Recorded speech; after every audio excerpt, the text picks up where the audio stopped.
You mentioned Billy Joe Saunders. We'll come on to that now. Your initial reaction when you saw the video that he put out, Eddie? Do you know, it was actually sent to me by a friend of mine on our group chat, my mates, like my old schoolmates. And I'm thinking, and they're all like, you got two sides to this. You've got the people that still find it funny, right? And there are still, been a lot of support for him. You know, if you read the tweets, people just need to relax. What's wrong with people? Everyone knows he was just joking. And then there's the PC brigade, which is the common sense brigade, really, as well, which I can see both sides. When I saw it, my immediate reaction was, you absolute plum. What are you doing? You know? And it's like, sometimes, Rob, these people don't even see what they're doing wrong. You know? So I would speak to Billy and say, you know, for instance, what are you doing? What? That video. Oh, it's funny, isn't it? It's like, yeah, but Billy, how's that going to offend people? I ain't joking. I said, I know you're joking. Everyone that knows you knows you're joking. We know you're not trying to incite domestic violence, but have a brain, you know? He's done charitable work for domestic violence victims in the past. I'm not talking about since the incident. I'm talking about in the past. That weekend, he was out delivering supplies to NHS. He's helped children in the past who have, you know, had short life expectancies. He's got a really good heart. But it was just idiotic to put that out, you know? And again, it's really difficult because Billy is a good guy with a good heart, you know, and like if you spoke to him about domestic violence, he would say, oh, any man that goes near a woman is a disgrace, scumbag, you know, blah, blah, blah. And it's like, yeah, and that's what he believes. But then putting the video out is frustrating because it just sparks the fire. And because, as well, it's not the first time he's put a stupid video out. Of course, it amplifies it. The British Boxing Board of Control need to act faster, which they did. And he just gets himself into unnecessary trouble. Again, another example of someone that's got too much time on their hands at the moment. But you have to ask yourself, Rob, don't you? Who's filming those videos? Who is around him to say, Bill, probably best you don't post that, mate? I mean, are you just not wired up right, or are you looking to get your supposed friend into trouble? Because that is madness to put that up, you know? And we know it was banter. We know it was just a laugh. We know it, but it's irrelevant. You can't be doing things like that. You know, I said Joe Bloggs off the street shouldn't be doing that, let alone a world champion. You live a different kind of life now. You know, you're not just some kid who works 9 to 5 and you've got a couple of, I don't know, 50, 100 followers on Facebook and you put a video up and no one even batters an eyelid. You're a world champion where kids are looking up to you, women are looking up to you, men are looking up to you. And he realises now that he shouldn't have done it and he's made his apology. And again, I hope that the British Boxing Board of Control will say, okay, shouldn't have done it, stupid. We know there was no malice. Back to normal. And I expect a fine. You mentioned the kind of the previous indiscretions that Billy Joe's had throughout his career. Was this kind of one of the, I mean, nobody could have foreseen this, of course, but was this kind of one of the risks in signing Billy Joe? Always, yeah. I mean, that when you sign someone like Billy, do you know what, Rob? Some of the beauty of Billy Joe Saunders is his, you know, his craziness. You know, better word, unpredictability. Right? That's why you will like to interview him. Coogan will like to interview him because you just never know, do you? You get that spark sometimes. He's funny. You know, he's quick-witted. Sometimes he doesn't think before he speaks, but he will speak his mind. You know, and he came out and, you know, everybody's running all these jokes on social media about relationships breaking apart and all of it. The old woman's driving me mad and in quarantine.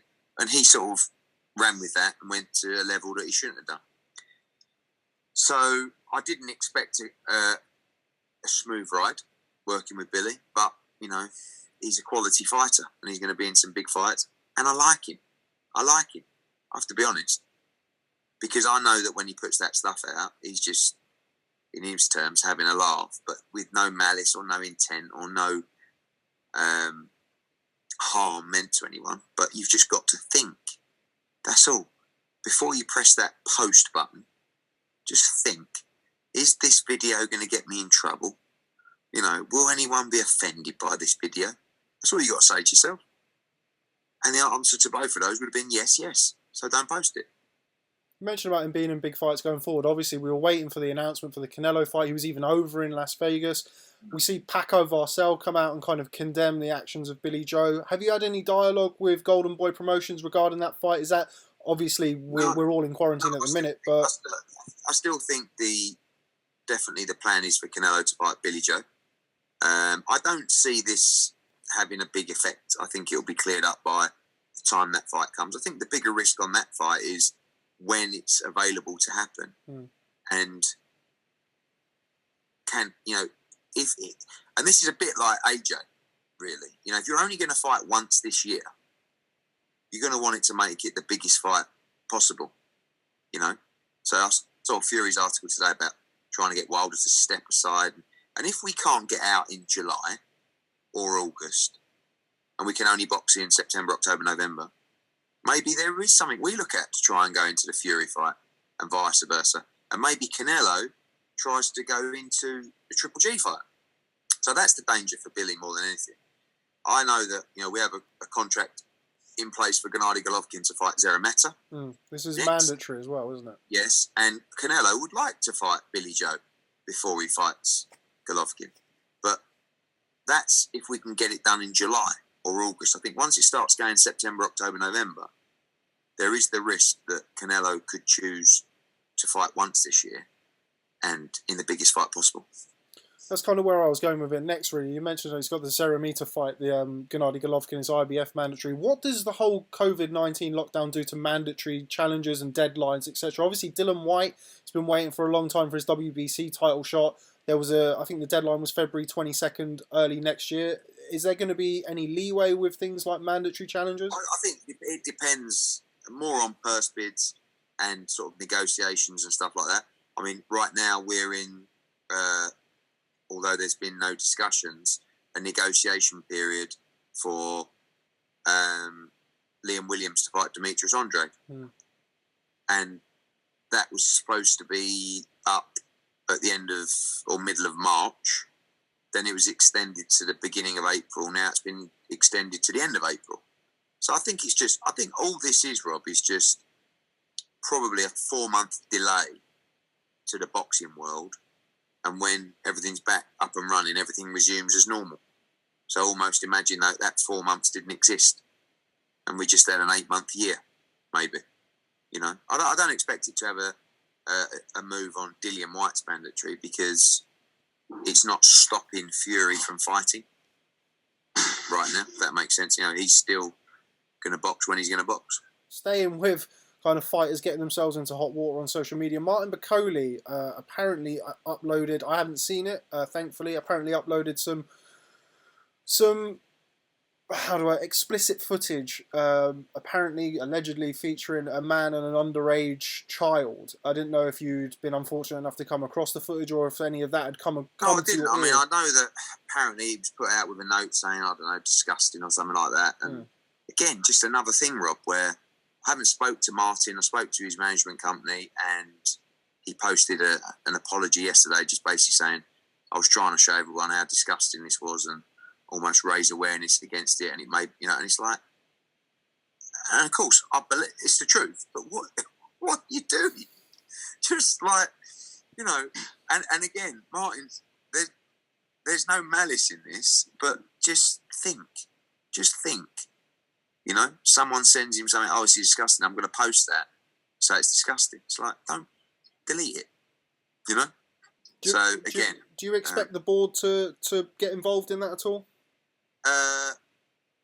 Probably not. I don't know. I mean, I haven't come across the tweet or anything. I haven't seen a copy of it. I just know that he put a statement out yesterday on his social media. I think more people are happy now that he has actually said something. I think sometimes people just want an explanation or at least a comment, and when you don't say anything, people sometimes, he's always hiding, he's doing this. So I think to get a statement out from him was good, but he should again just have a brain, just think,